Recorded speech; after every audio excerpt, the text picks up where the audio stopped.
I'm Elle, and for the first 10 years after I left home, Thanksgiving was exactly the same.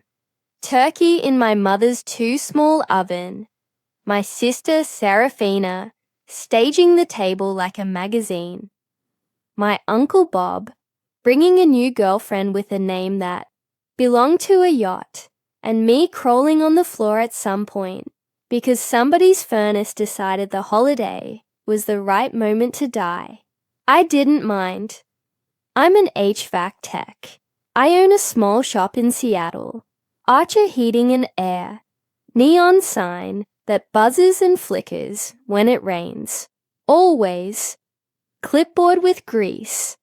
A coffee pot that tastes like shop rag if you forget to clean it. And 5 guys. And 2 women who can make a compressor sing.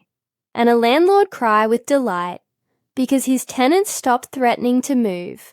I like being the person people are relieved to see when it's 37 outside and the pilot light is a rumor.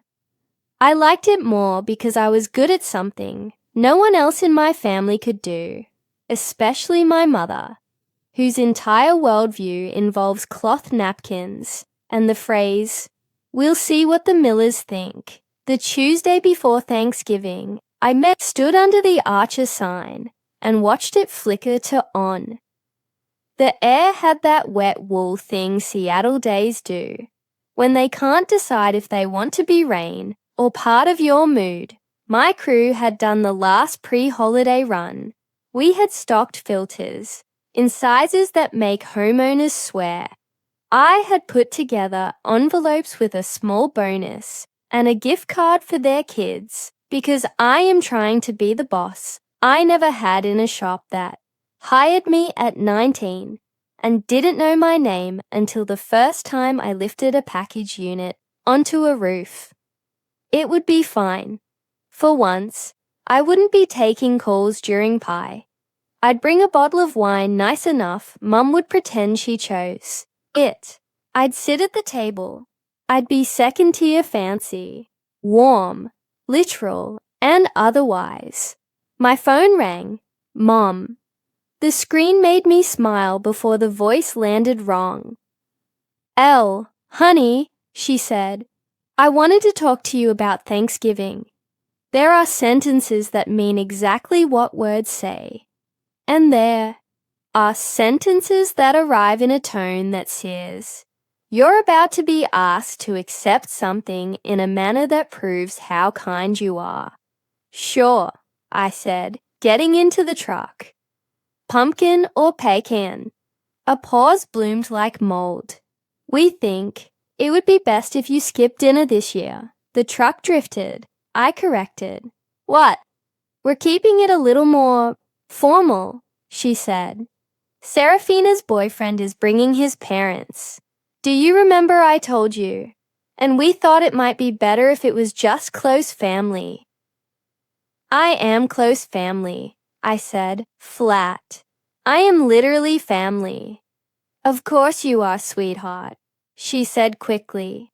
Voice dipped in that syrup she uses when she tips. It's just, you know how these professional families can be. It's important for Serafina to make a good impression. There it was. The sentence behind the sentence. You work with your hands, and we're having people with paper.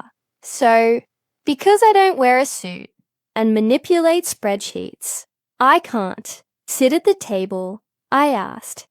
Because I have boots instead of wingtips. I'll embarrass you. Elle, don't make this about you, she said. I laughed. It's not about me, I said. It's about making sure Serafina isn't embarrassed by her lowly sister. Silence. The kind pregnant with a lie you haven't named and won't until it pays rent. It's just one dinner, my mother offered. We'll have brunch. Next weekend. I hung up. It was unkind. It was also survival. I sat in the street in my truck and listened to Seattle be Seattle. A bike went by with a blinking light that wanted to be seen. A bus hissed at a stop. It hated. I watched my reflection develop in the glass of the shop. Woman in a hoodie, hair pulled into a knot that makes my mother sigh.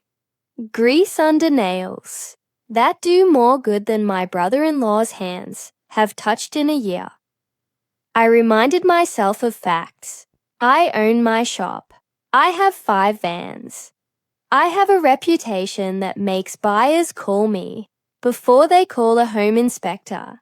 I am the person my cousin sends donors to because I can make a school gym's blower work for the pep rally. I was, as of that morning, the person paying for my sister's college out of a custodial 529.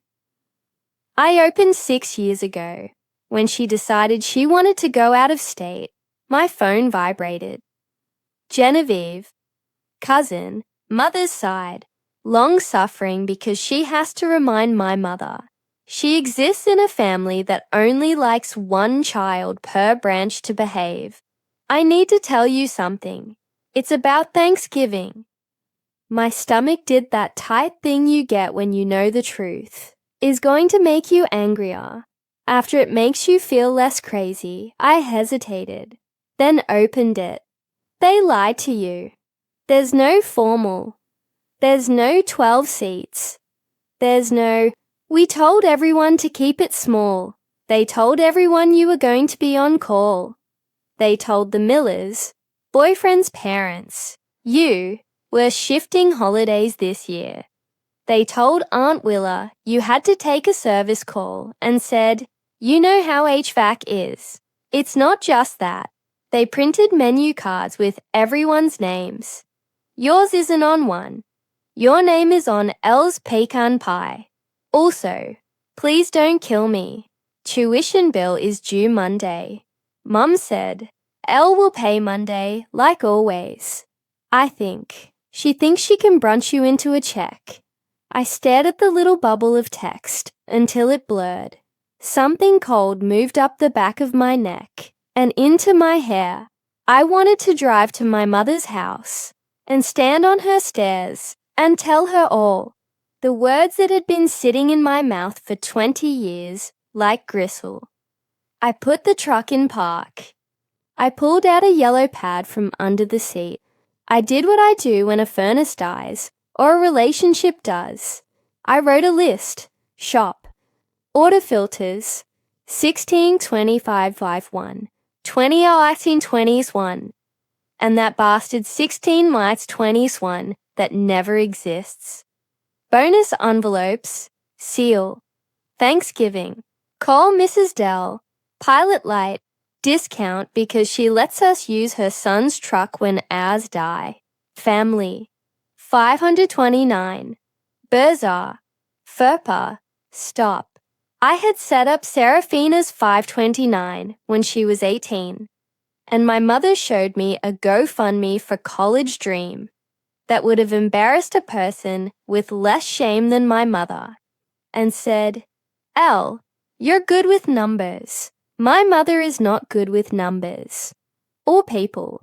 She is good at telling other people how to feel. I had funded it. I had been the owner and custodian.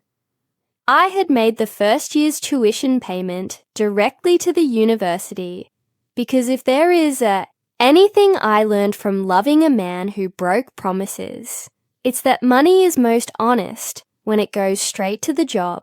Each semester, Bursa's website, student ID, routing number with custodian on file. No cash. No give mum a check. No Venmo S. Bursa or bust. I called the university, NYU, because of course, financial services answered with the tone of someone who has been yelled at by parents with names they can't pronounce and children who think professional families is a LinkedIn endorsement. Hi, I said. 529. Third-party payer on file for student ID ending 7621. Custodian. Archer. I need to remove myself as payor and rescind permission for charges without my written authorization. Are you the owner? The woman asked. Are you requesting via the family portal? You'll need to submit a written rescind with your ID. I am the custodian, I said. The account owner. FERPA release on file in the family portal under third-party payer. Archer Heating, Aten L. Archer. Remove it. Please hold, she said. Hold music. Violin arguing with a piano.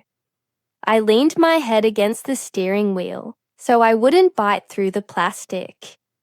Ms. Archer. She came back. The portal shows you authorized 2 payments. You can revoke the authorization. We will note that no third-party charges may be placed without written authorization with your ID attached. And we will not accept checks from Archer Heating unless you attach a signature and a letter. Do that, I said. Remove the autopay. Note no third-party charges. Note that any communication about money needs to come to me at this email. Do not send a bill to my mother. I hung up and exhaled, like oxygen was something I had been saving for a special occasion.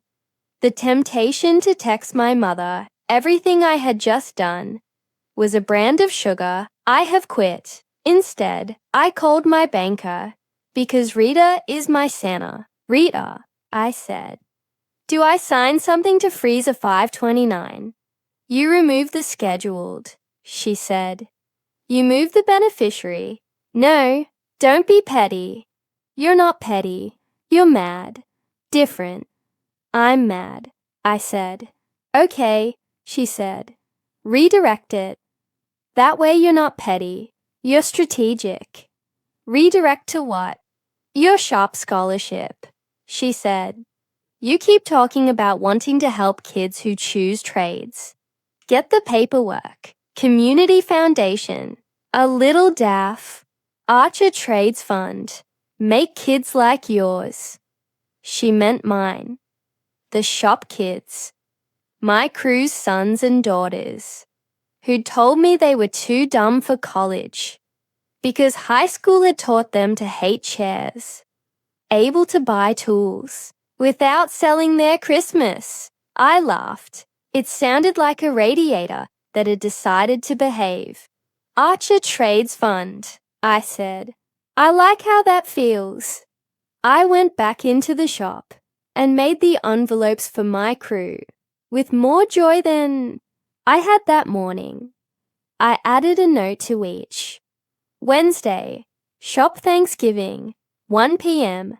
Bring whoever wants turkey. No suits. Boots good. Thanksgiving Day. I cooked in the shop kitchen because we'd installed a used range a client gave me when he decided he wanted to be a man who didn't eat casseroles. I marinated a bird in things Margaret would have known how to do, and my mother would have called amateurish. My crew came in with wives and kids and one grandmother who likes my face and thinks I should go to church more. At noon, Mrs. Dell called. Pilot light, she said. I thought of you. I'll be there, I said, because I am who I am. Her house smelled like mothballs and rescue. I crawled into a closet and lit the pilot, and the flames came up, like an apology. She cried over the pie she tried to give me, because she thought she had nothing else. We ate at the shop.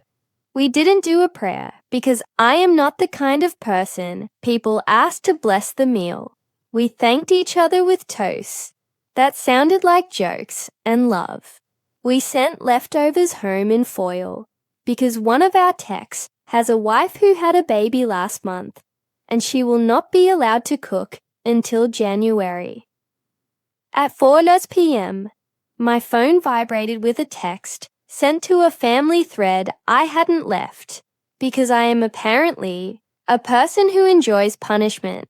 A photo, my mother's table, the good china, the cornflower platter. The Millers at one end, Serafina at the other, hair shining like people in magazines. Everyone smiling like they'd earned it. My name wasn't on a place card. It was written on the pie in icing. Uzpekan.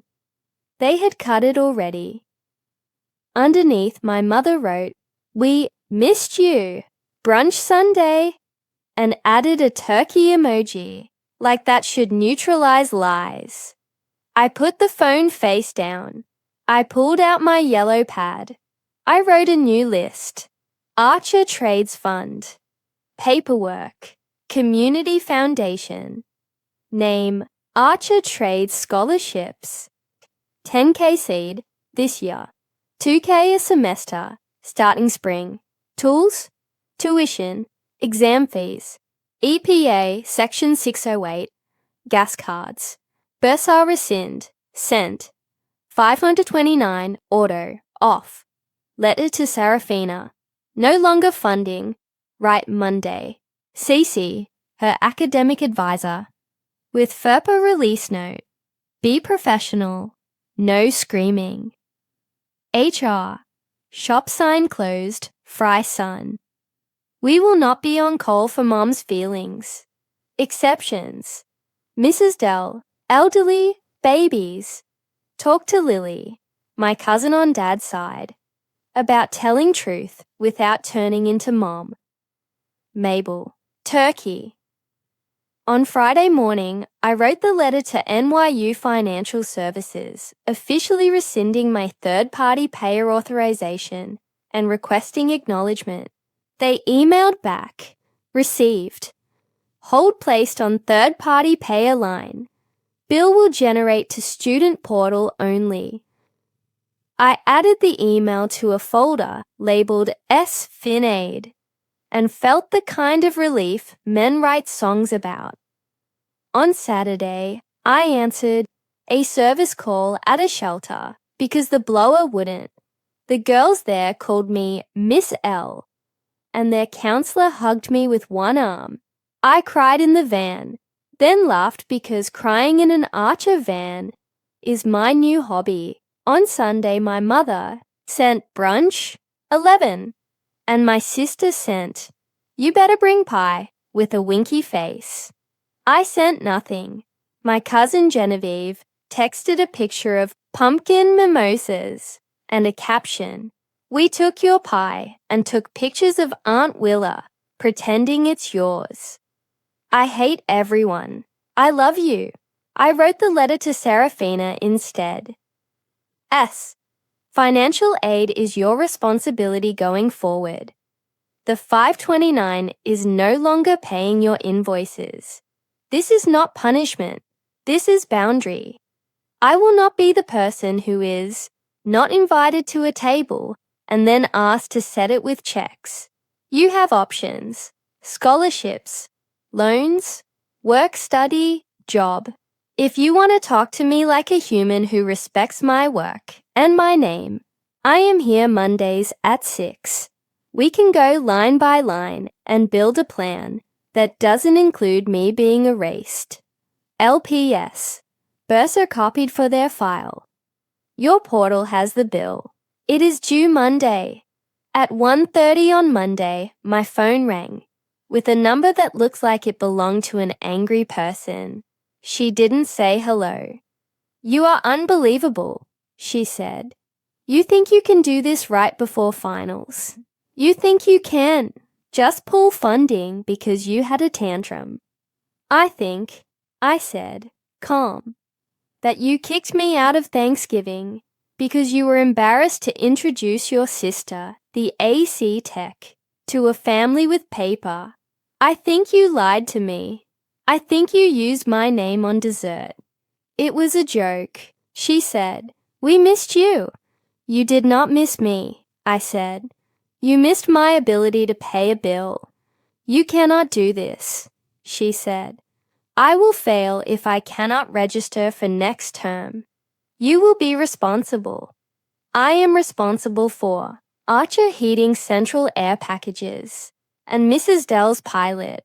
Not your choices," I said. If the registrar will not let you register without paying, that is a problem money created, and the person who chose to disrespect the person writing checks now has to solve. You are petty, she said. I am a magnet, I said. I hold lists. I hung up. I didn't want to. I did it because people who think you are their lender will tell you they love you while they ask you to be a bank. I am not a bank. At 3:00, my cousin Genevieve texted. Status update. Serafina crying at kitchen table. Mom calling this a misunderstanding. The Millers asked how you were, and Aunt said she's busy. Not even a lie. I brought up women in trades. Aunt Willa said, my sink knows Elle better than that turkey knows you. I love her. Also, the bursar sent a bill, and Aunt Mom put it on the fridge. Like it was a child's art. Gross. Godspeed. At 5 where I got an email from NYU's bursar. Account past due. Financial hold placed. Student notified. At 6:30, my shop phone rang. Mrs. Dell, the girls next door, space heaters. She said, it smells. I'm on my way, I said, because I am who I am. I got in the Archer van and drove to a thing that had nothing to do with my mother's brunch or my sister's tears. On the way, I rehearsed what I will tell the student loan office. When they call me by mistake, talk to my sister. She is in her 20s. She is capable. I will help her create a budget. I will not pay for her dessert. I pulled up outside the shelter. It was raining in Seattle, in the way Seattle thinks rain is a personality trait. I turned off the van. I sat for a second. I put my forehead on the steering wheel. I laughed because this is not the life I thought I was buying when I signed a lease for a shop with a flickering sign that makes my mother grimace. It is better. The bursar's voicemail came at 8:12 a.m. Monday, as promised by their email, but somehow more official when delivered in a bright tone that had learned to survive. 18 weeks of parents who think FERPA is optional. Good morning. This is Teresa from NYU Student Financial Services, calling for Miss Serafina Archer. We're following up on the account hold placed due to an unpaid balance for fall. This is a courtesy reminder that registration for spring is contingent upon payment or an approved plan. We've noted a rescission from a third-party payer. We're happy to discuss options directly with the student. Have a great day. Have a great day. I could hear the coffee she'd had to drink to make that lie. I forwarded the voicemail to Serafina's email with one line. They need you, not me. The family group text lit up like a tree at 9:03. Mom, can we talk about this hold sis thing? You're making life very difficult for your sister. Aunt Willa, it's Monday. Bursar did not build Monday. Talk to me like I have pasta on the stove. Genevieve, photo of the whiteboard on my mother's fridge with NYU L pays Monday. Erased and call L, written instead. Brave move.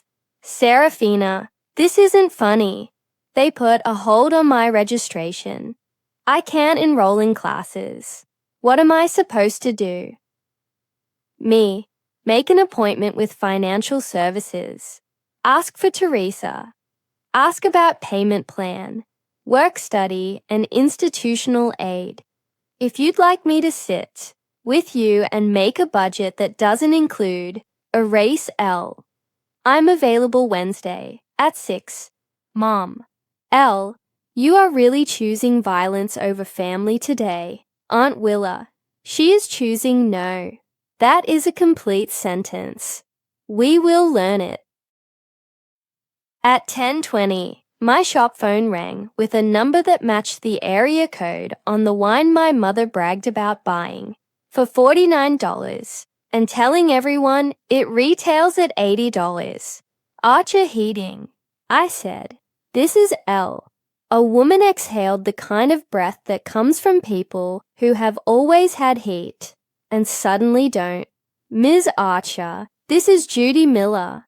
We met briefly at Serafina's, your mother's, on Thursday. We did not meet. She shook my sister's hand and never asked why there was no place card with Elle anywhere near her china.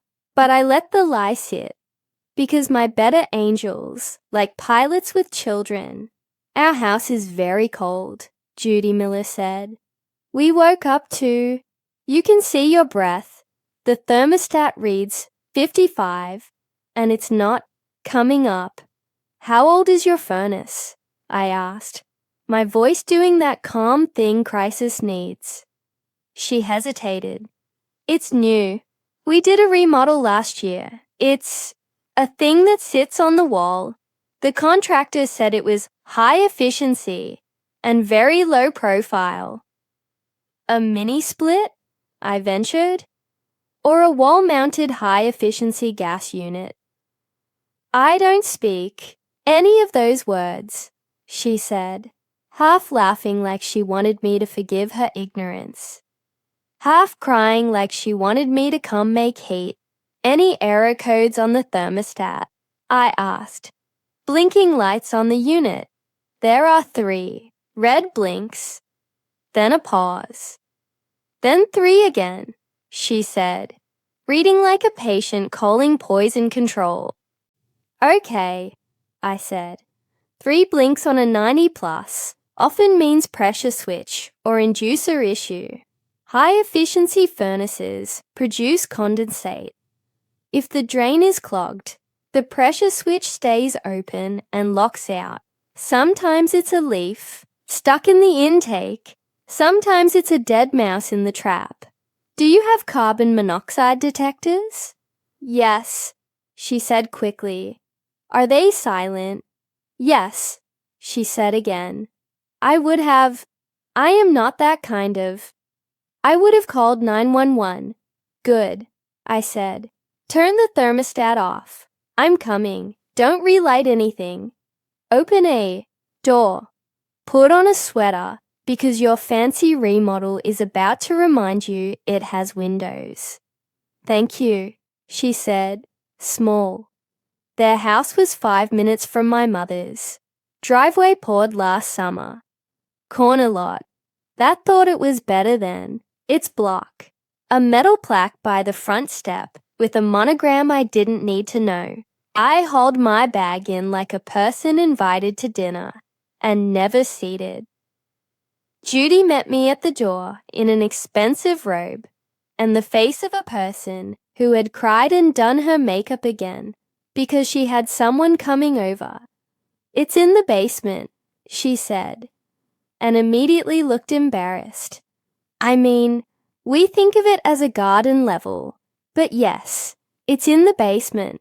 The furnace was a 96% efficient condensing unit that had been installed clean and wrong. The installer used a cheap condensate trap that had clogged with dust and drywall. The inducer fan was trying like a saint to pull negative pressure through a system that thought the drain was a brick. 3 red blinks. Lockout. I popped the cover. The heat exchanger was clean. The intake and exhaust were properly pitched, but the intake had a booby prize. A slimy dead leaf wedged in the snorkel that made me say a word my mother doesn't think. I know. I cleared the intake. I replaced the trap with one from my bag because I have been alive in Seattle. I blew through the drain line, got a mouthful of cold condensate, and felt the furnace hum with gratitude. Judy hovered. Her husband, Robert, stood behind her with that particular posture of a man who has always paid other men to solve things and has never questioned their competence. "You own the shop?" he asked, as if collecting nouns might help him feel in control. "I do," I said. "Sorry we didn't meet on Thursday. I was under a furnace." He flushed. "We should have invited." "I'm sorry," he said, surprising me. "Heat first," I said. "Etiquette later." The furnace ran through its cycle like a recital. Inducer. Pressure switch closed. Igniter glowed and lit itself like Thanksgiving. Flame sensors read what they were supposed to. Blower came on with a sound that said, "Fine, you win." Warm air blew up the registers, like the smell of being forgiven. Judy took a deep breath, like her life had just let her stay in it. "What was it?" she asked. "A leaf in neglect," I said, smiling enough to land it without humiliation. "High efficiency is like a toddler. Keep the drains clear. Check the intake. Heat exchangers are happy when they're dry." I had no idea. "It needed maintenance," Robert said. "We just thought it would run." "It will," I said. "You have to make it so. Set a calendar alert for September. Call L, or call one of the 20 guys in the city who will clean it without teaching you Latin. Close your intakes at ground level in a windstorm. And put your thermostat on fan auto, not on. You don't need to blow cold air through your house to prove a point." Judy laughed, shaky. "Can we pay you now?" she asked. "Do you take cards?" I handed her an invoice. $165 for the service call, $35 for the trap. No after-hours fee, because you called during business hours, even if my Thanksgiving happened on Thursday. Add a bag of rice to your pantry and a CO detector upgrade to your Amazon cart. She scribbled a signature. "We are very sorry," she said, and I knew she didn't just mean the furnace. "I didn't know what your work is." "It's okay," I said. "It wasn't an absolution. It wasn't even forgiveness. It was a justice that looks like a drain trap in a leaf." I left, warmth roaring behind me in a house that had been taught humility by hardware. My phone buzzed before I hit the driveway. Genevieve. Screenshot of group text on Seraphina's friend thread. The miller's heat went out. Judy called Elle. Elle fixed it. Judy cried. Robert tipped. Aunt Mom tried to act like she planned this. I am screaming. Also, Seraphina still owes money to the bursar. Me. Tell her to email Teresa. That night, I sat with a bowl of leftovers and a shop dog that belonged to a tech whose girlfriend had kicked him out.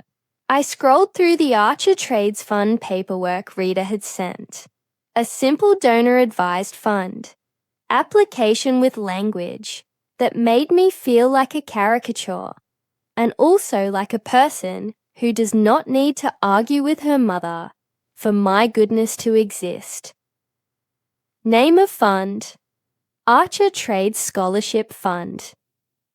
Purpose: to provide small grants for tools, certification exams, EPA 608, NATE, OSHA 10, and gas cards for apprentices and students entering the trades. Minimum grant size, $100, maximum $2,000, number per year as funds allow. I filled it out. I wrote a check for $10,000. I took it to the community foundation because Helen said, "It's better to put paper in people's hands than to trust any website that asks for the last four of your social.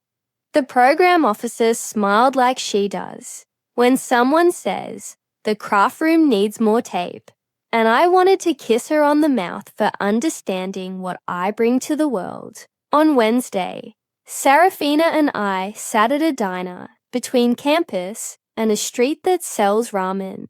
The way my mother sells shame. She looked small without her Instagram filter, and large because she wanted to be loved for something that wasn't a set table. "I can't believe you," she said, as soon as the menus hit the table. "Teresa told me I have to set up a plan. Do you know how humiliating it is to tell a stranger you can't pay?" "I do," I said. "I own a shop.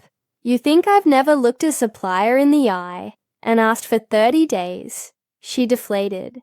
Some air left. She picked up a napkin. She put it down. She did not cry, which is her most mature trait. I thought, "You wouldn't mind," she said. I thought it was like a family thing. "Helping is a family thing," I said. "Erasing me is not." She squeezed the napkin hard enough to give it a job. "I was embarrassed," she said finally, like a confession. "Judy always asks me where my family went to school. I didn't want to say North Seattle. I wanted to say Colgate or something. I didn't want to say Elle owns an HVAC shop. I wanted to say my sister is a lawyer or something." I took a breath. Without sarcasm, without performing saint, "I own an HVAC shop," I said. "I cool servers that run websites your boyfriend builds. I heat houses that hold boys like his father. I keep babies from getting pneumonia. I make pilot lights behave. When Mrs. Dell thinks it's time to go, I don't need Judy to know what my title is, to know the room is warm because of me." She looked down. "I'm sorry," she said. She did not add, "but growth." "You have 3 options," I said. "Payment plan, work study, job. I will give you 3 hours Wednesday nights to budget. I will not pay for your dessert. I will help you apply to Archer Trades Fund. If you decide you like the smell of a compressor more than a seminar." She made a face. I'm not a tech," she said. "No offense. Some taken," I said, smirking so I wouldn't unspool.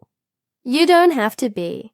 You do have to be a person who can eat humble pie when you put icing on mine." She snorted. "That was Mom's idea," she admitted. "She thought it would be charming." "Mom thinks a lot of terrible ideas are charming," I said. "So did I when I was 20. Then I learned about invoices. We ordered breakfast for lunch because my grief bones like eggs." We opened her laptop. We made a spreadsheet that would make Teresa proud. Tuition, fees, rent, ramen, books. We called financial services together and asked for a payment plan. The woman on the phone sighed in a way that told me she had just spoken to a father who thinks FAFSA is a slur. She set up the plan. She emailed confirmation. I printed it to PDF and saved it in a folder on Serafina's desktop, labeled bills and other boring things Elle says to keep. We walked outside. It had stopped raining in the way Seattle thinks counts as done. She hugged me. She said, "Thank you," and I believed it. We are not healed. We are not broken in the same place anymore. On Friday, Judy mailed a check, not the $200 from the invoice. A second one, $2,000. The memo line said, "Archer Trades Fund." There was a note. "For the person like you who comes to my door when my son does not know how to make the house warm." I cried at my desk in the shop again. then laughed because my tech walked in and raised an eyebrow and said, "Boss, you forget to change the AC coil again?" "No," I said, wiping my face with a shop rag I immediately regretted. "Just the world." He left me alone because men who climb ladders know when to leave rooms. The following Thursday, I got a call from Teresa. "Your sister set up her plan. She said thank you to me," she said, amused, like she collects these phrases for a scrapbook she keeps in her desk. "She asked me to tell you the hold will be lifted by Monday. Thanks for being a human," I said. "It's a policy," she said. "I'm just a person." On Sunday, my mother called. "Brunch," she said. 11. Judy had your girl fix their heat. She told me you were a godsend. She said we should have you over. "We were supposed to," I said. "Last Thursday." She made a noise. "You don't have to make a thing of it," she said. "Just come." "No," I said. No is a complete sentence. Aunt Willa texted me half an hour later. "Come to my kitchen at 1, she wrote. "We will not have menus. We will have casseroles that love you. Bring your dog. Bring your lists. I will learn a spreadsheet." I went. Willa handed me a dish towel and told me to dry. She pressed a check into my hand for Archer Trades Fund and pretended not to cry when I cried. She said she was proud of my hands, and I believed her. The next week, a high school counselor called the shop to ask if we had any apprenticeships. I said yes. We filled out paperwork nobody tells kids exists. We got 2 boys and 1 girl into programs. That meant they will never be cold. We bought each of them their first set of tools from the Archer Trades Fund. The receipts went under the magnet. The shop dog slept under the desk. Serafina texted me a screenshot of her student portal on Monday. Hold removed. She put 3 emojis that looked like she wanted to be grateful without being dramatic. I taped it under the magnet because, apparently, this is now my scrapbook, and joy is paper. My mother did not apologize. She may not. That is not a bill I can force her to pay. The power bills of the people she invites to her table will be paid by men and women like me who crawl in closets in December and light the city like grace. I am the person who fixes their heat when their houses prove how fragile they are. I am the person who pulls rails onto park steps and installs mics in community halls and writes checks to bursars with my name removed because boundaries are charity too. I am the person who cut off a 529 when it stopped being a scholarship and started being a subsidy for being erased. I am just an AC tech, and there are people who can sit at a table because of me. The bursar called my mother on Tuesday. I know because at 9:41 a.m., she called my shop and said, "In the tone you use for deli meat, the university is very rude. They're doing their jobs," I said, sliding a service ticket to my dispatcher. "Did Teresa use her have a great day voice on you?" She said, "Policy." My mother sniffed. She said, "FERPA." She said, "We can speak with the student or a third party authorized by the student, as if I am a stranger." "You are a parent," I said, "not a payer." "I told her I was your mother," she snapped. "That's not a password," I said. I could hear papers shuffle, my mother's love language. She said something about a rescission. Mum went on. She said, and I quote, "Ms. Archer revoked third-party payment authorization. We'll work with the student on a plan." Then she said, "Payment plan, like I am at Macy's." "She's correct," I said. "Paying for school is not a consumer boutique. It's a contract. Serafina is the signer." She said they put a hold on her account. Mom said, scandalized. What if she can't register? What if she cannot take economics of cities in the spring? That's her future. If she wants to take economics of cities, she will figure out how to pay for registration of classes. I said, "You can help her by not making a problem she created into my invoice." "You're being unkind," she said. "I'm being unwhispered," I said. She hung up before the part where she offers me brunch like penance. Growth, in her way. Teresa left me a voicemail later, bright as ever, but with a smile I could hear. "Hi, Elle. Just wanted to let you know we spoke with Ms. Archer's mother. We reiterated policy. Your sister made an appointment. We're setting up a plan. Thank you for helping us enforce boundaries. Have a great, better day." I texted Serafina, a thumbs up and proud of you, because I am trying to multiple choice my way to being a better sister. The shop settled into winter, the way HVAC does.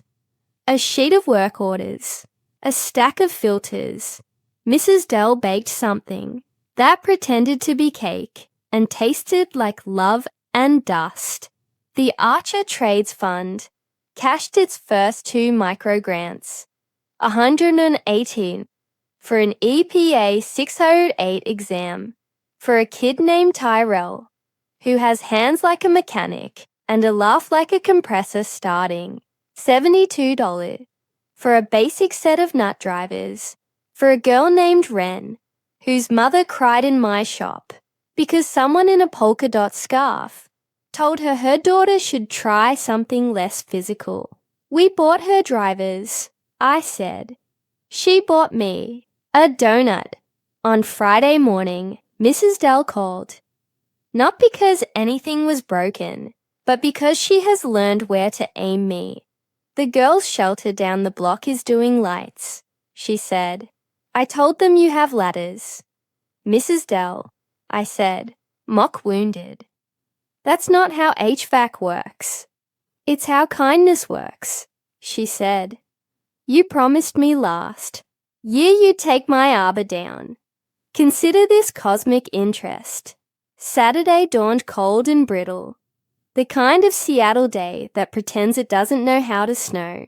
My crew showed up at the shop with hats and grins and 150 feet of LED strand, donated by a client who orders too much.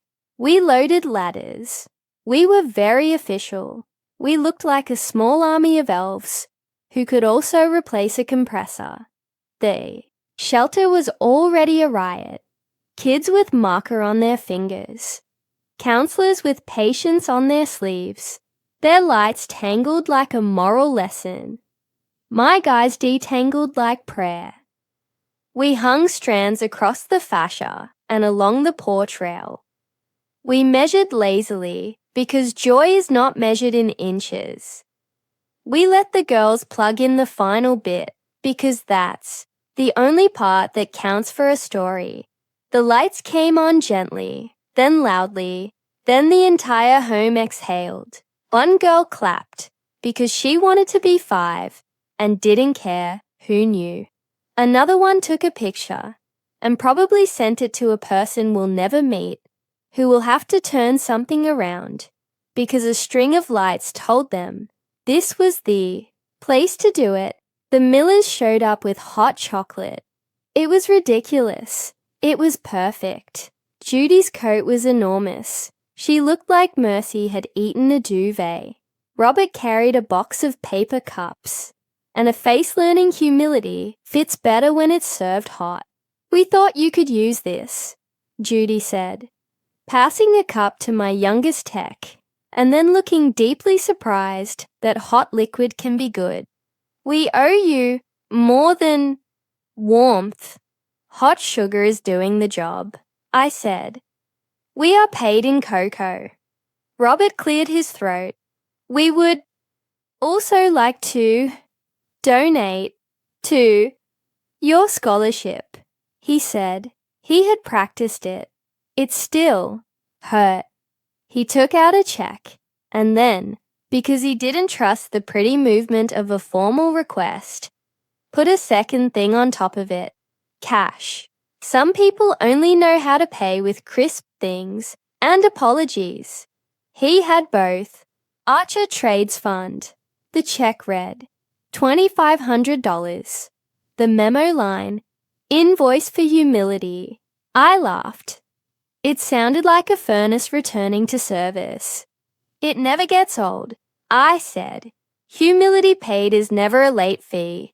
They stayed and handed out cups and asked one of my guys about duct design because someone had told them their upper floor couldn't be balanced, and they still believed rich people's contractors more than me. We made a plan to come by in January with a smoke pencil and a sense of humor. Afterwards, my crew drove back to the shop singing something country and badly, which should be the definition of America. I stood in the quiet and listened to a neighborhood. Remember, it had allies. Then I went home to a notice stuck in my front door with the tape my mother keeps for rude notes. It was from Judy. She had left it on every house on the block. The fancy, little corner that used to look down on the rest of us. It said, simply, Archer Heating hung our lights today with the crew that made our girls smile. If you need your heat fixed this winter, call a person who brings ladders and dignity. I cried in my kitchen. I taped the note under the lemon magnet because my door is a museum now, and I am the curator of OK World. On Monday, Teresa forwarded me an email my sister had sent her. Dear Teresa, I wanted to thank you for speaking with my mum and me last week. I was embarrassed. You were kind. I've set up the plan.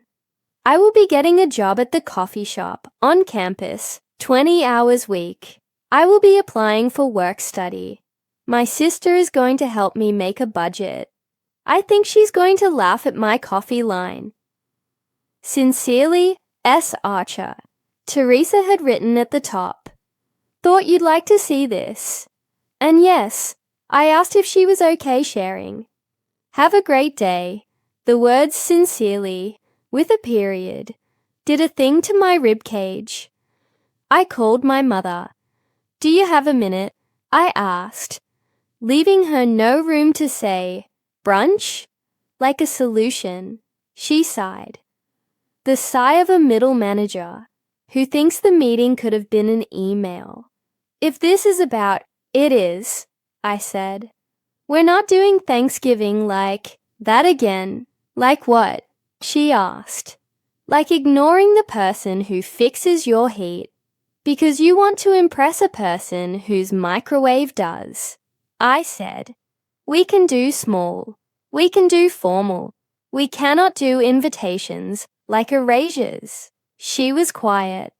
Aunt Willa must have been standing close to her phone because I heard a whisper that sounded like, let the girl teach you. We will see, my mother said, which is her language for, I will get used to being wrong in my own time. I can live with that. In the shop, I added the Archer Trades Fund to the whiteboard list that asks what makes our city decent this week. I wrote Tyrell EPA 608 passed, core, type wine and 2, and my crew whooped like high schoolers at a game. I wrote Ren, driver's set delivered. I wrote Jamal, accepted. Winter break project. Install a smart thermostat under safe supervision at the community center. We mounted a second mic stand base. because Mr. Williams leaned too hard. On the first one during Silent Night, Helen hugged me with permission because she has learned to ask. She announced the teen reading night snacks had been paid for by a donor with a fondness for oranges and duct tape. On the magnet, new paper, a thank you note from a kid named Mia, who used a gas card to finish her dental assistant program, and wrote, "It is nice to not have shame at the pump." I taped it under the Rice vs. Rice excerpt, because I like rooms where law and groceries share a wall. December crawled. The Archer Trades Fund gave its 4th grant. The Archer shop hung 3 more strands of lights on 3 porches. Mabel got a sweater she hated. Dean took her to the dog park twice a week and did not whisper on my porch again. On Christmas Eve, my mother texted, "Dinner at 6. Bring rolls." And then, as if hardwired into wanting, "They are not the same without you." I looked at the text. I thought about my list. I brought rolls. I did not bring receipts. I sat at the table. I washed dishes. I left when someone said "professional families," like a compliment, and reminded my mother, people who say that don't know what heat is outside of headlines. On New Year's Day, the Archer Trades Fund application opened on the Community Foundation website with a photo of a wrench and a napkin. Helen wins always. The first applicant wrote in the subject, "My hands like work." I approved it in 8 minutes because I am an impatient god. We are not done. The bursar will call again someday because forgetfulness lives in students like sugar. My mother will hang a note on a fridge that reminds her paper ruined her appetite. The Millers will call again when their thermostat decides it wants to learn summer. I changed my van's oil. I changed the filters. I changed my mind about what tables I want. The group chat quieted. The Archer shop got loud. The lemon magnet held. The high school called on a Tuesday that had already decided to be good. "Ms. Archer," the counselor said, "I'm Ms. Chan at Garfield. We're hosting a career day. We have 5 lawyers, 3 software engineers, 1 dentist, and 0 trades. The kids deserve options that aren't all chairs. Will you come?" I stared at the phone like it had told the truth by accident. "Yes," I said, too fast. "I'll bring oranges." A beat. She laughed. "We'll take oranges," she said. I loaded the van like a woman putting on a show. A 4-foot length of 8 duct. A pile of pleated filters in the 3 sizes that make adults swear at the hardware store. A demonstration board my foreman knocked together with a basic thermostat, a 24-volt transformer, and a relay that clicks when you do the right thing.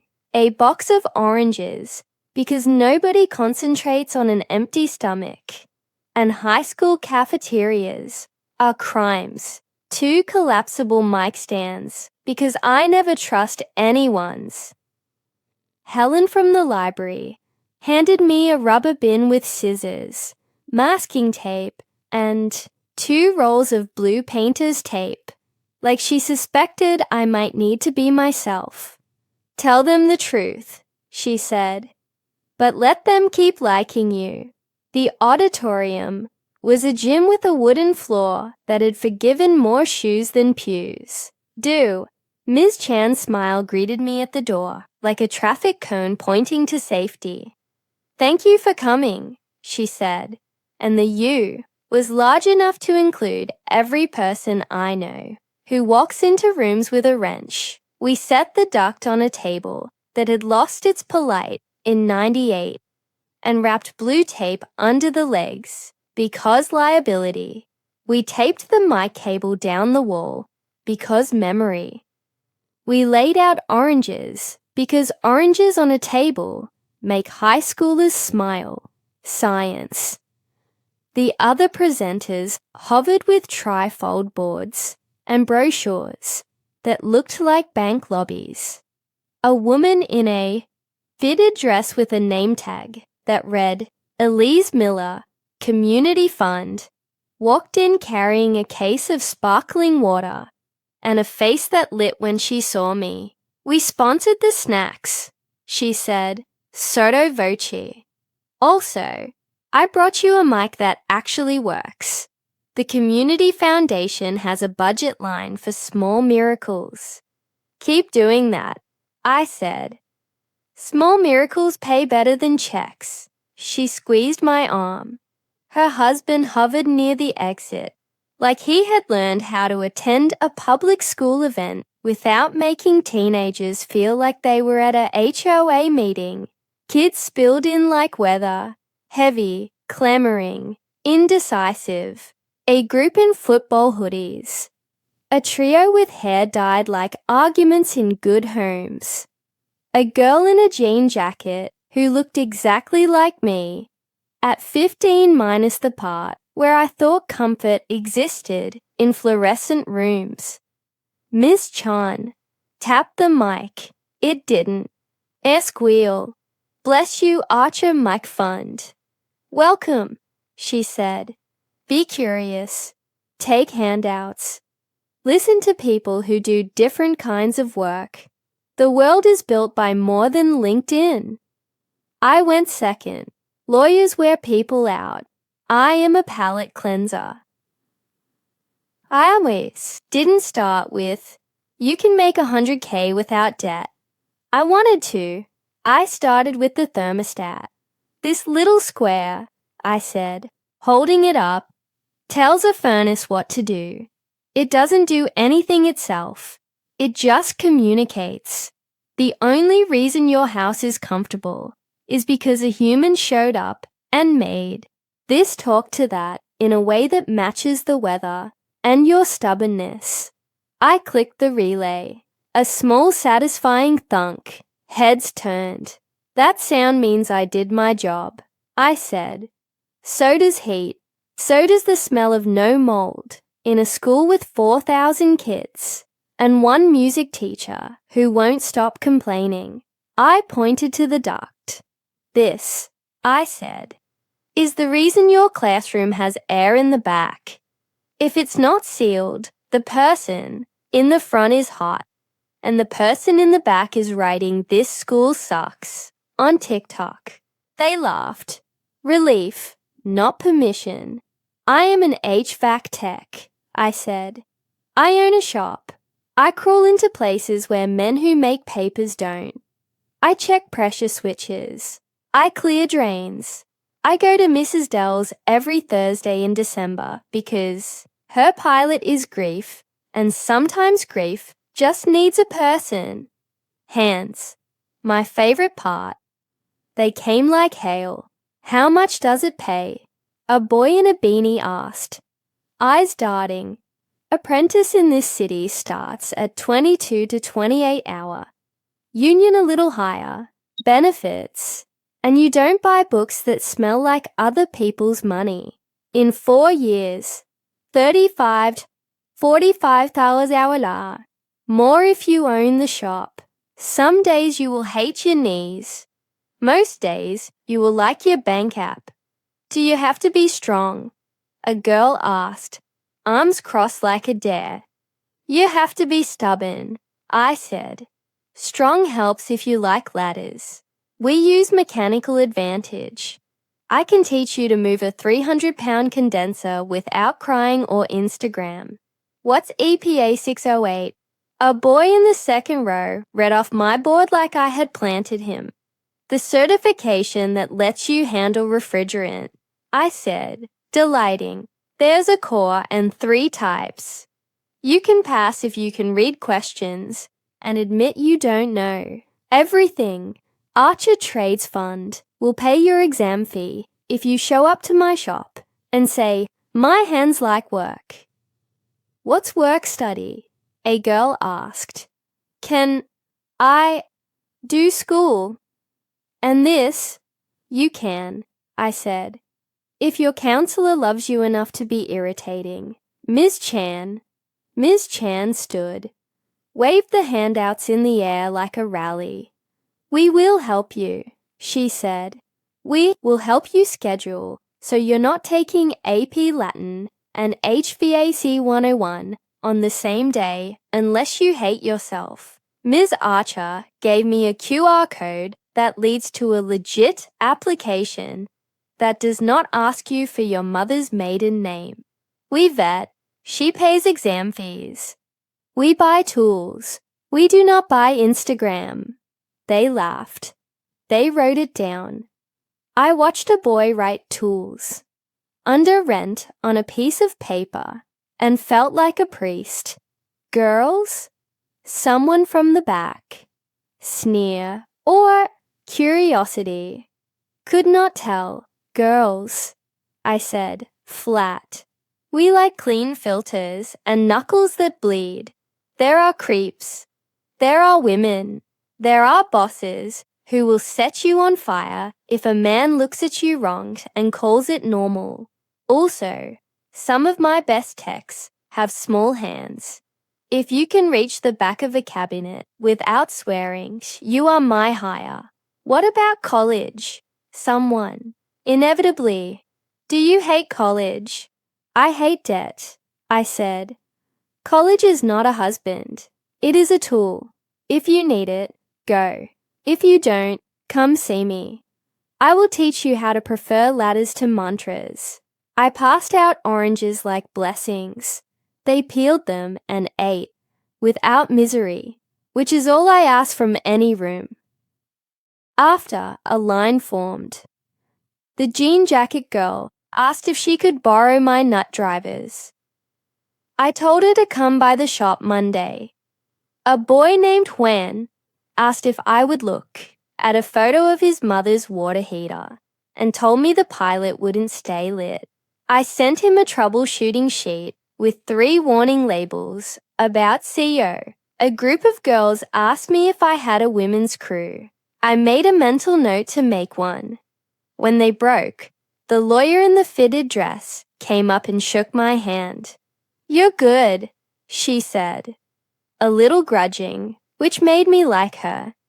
Elise stood to the side, watching the kids eat oranges like they were something. She had tears in her eyes and didn't make a speech.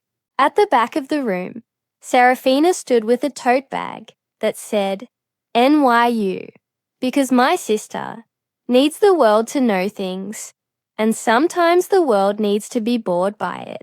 She had a name tag from Career Services, pinned to a shirt she thinks makes her look older. Our eyes met. She came over. I signed up 3 kids for work study, she said. With Ms. Chan. I saw, I said. Teresa would be proud. She looked at my hands. I had grease on them. I didn't wipe it like a movie. I like oranges, she said, randomly. And then, less random, I like watching you. Be the room. Thanks, I said. Equally random to people who don't speak this language. We do. That night, the Archer Trades Fund had 9 new application pings. I stayed late at the shop, made a second pot of coffee that tasted like repentance, and read essays that were not essays. Just sentences that said, my hands like work, and my mum's car needs heat. I approved for $118 EPA, 608 fees. I approved 203 for a basic HVAC toolkit, drivers, meter, flashlight, headlamp. I approved 3 $25 gas cards. I printed receipts to tape under the magnet. My kitchen is a museum. December held. Serafina worked 20 hours a week at the coffee shop and spilled milk on her sneakers and sent me a photo of a paycheck stub with the caption, "This is small, and also mine. I helped her budget. She applied for a scholarship. The Archer Trades Fund has no business funding, and I forwarded her to the Community Foundation's page. Helen runs with larger checks and longer stories. Judy became my favorite rich person. She called in January after a windstorm knocked a cap off her intake. "We can call someone else," she said, shy in a way that meant she knows I have a life. "We also like your face." "Call me," I said. "I like your humility in voices." Robert, stop making jokes about professional families. He started making casseroles that don't require meat to be part of a moral, and asked me how often he should change the filter if his dog sheds. I said, every 20 days, unless your wife starts a quilt shop. In February, the church hall asked me to host Trades in Tomatoes, a workshop Aunt Willa invented in her head to make me show up at her world without having to say, "I was wrong." We put a table in the back with spaghetti and a poster board with "What is a union?" written in tempera, and let teenagers and men in their 30s find each other without speeches. We printed Archer Trades Fund flyers. We answered questions like, "What if my dad thinks I should do business?" And "What is math in this career?" We let Ms. Chan run the sign-in because Ms. Chan likes pens. My mother came. She sat in the back and did not correct anyone's grammar. Progress is a lumpy casserole. That spring, the shelter asked if we could hang lights in the trees for an outdoor movie night, and I said yes, because apparently my life is a list of ways to belong to the place I live. Judy brought hot chocolate. Again, Robert wore a goofy hat and said, without irony, "I like this street," and I believed him. By June, Tyrell had his EPA 608 and a job. Wren installed her first thermostat. Under the supervision of my foreman and the safety director, who would die if anyone died on his watch, Jamal tore out a section of old duct like art and made a tight return that made me applaud. Serafina registered for fall without me. Teresa emailed me a meme of a pea sprout and wrote, "Hope this is you." It was. I went to career day at Garfield again and brought more oranges. We are not a perfect family. My mother still puts name cards on tables like she is auditioning for a magazine. She sometimes writes "Les Pecan Paille" on them to make sure people know I exist.